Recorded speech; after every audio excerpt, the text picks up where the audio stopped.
going to be starting chapter 15 today. Prior to chapter 15, we've seen Jesus rejected by his disciples. We've seen him condemned by the Sanhedrin and denied by Peter. In chapter 15, we're going to see his trial before Pilate, his trial before the crowd, his beating, him being crucified, and then buried.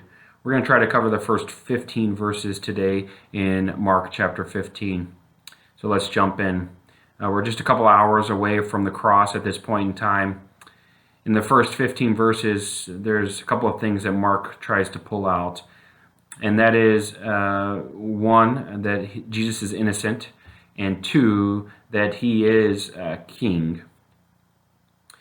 So, the first way we see Jesus' innocence being pointed towards in these first 15 verses is the fact that Jesus' trial began illegally.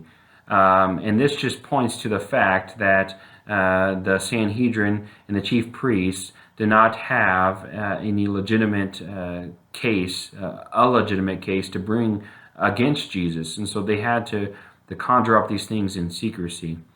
In order to make the trial legal and in order for it to move forward, they needed to bring Jesus in front of Pilate. And so that's what they did in the morning, the next morning, beginning of chapter 15.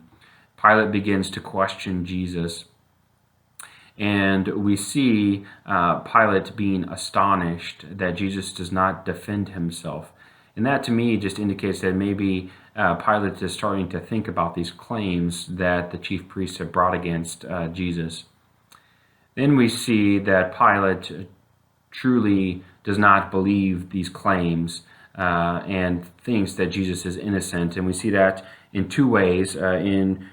When Pilate brings both Barabbas and Jesus before the crowd, in verse 10 it says, "For he knew that the chief priests had handed him over because of envy." So at that point in time, Pilate says, yeah, this guy is innocent, but he's kind of stuck in a tough spot. He can't just release Jesus because he and the chief priests aren't on good terms, according to some of the commentaries that I've been reading. And so he has to appease both the chief priests and the crowds, and so he leaves it up to the crowds. If the crowds were to have said, release Jesus, then his hands are washed, and that's fine, and the chief priest would have had to go with it. But we know that the crowds decided to release Barabbas instead. And then the last way that we see Mark point towards Jesus' innocence is in verse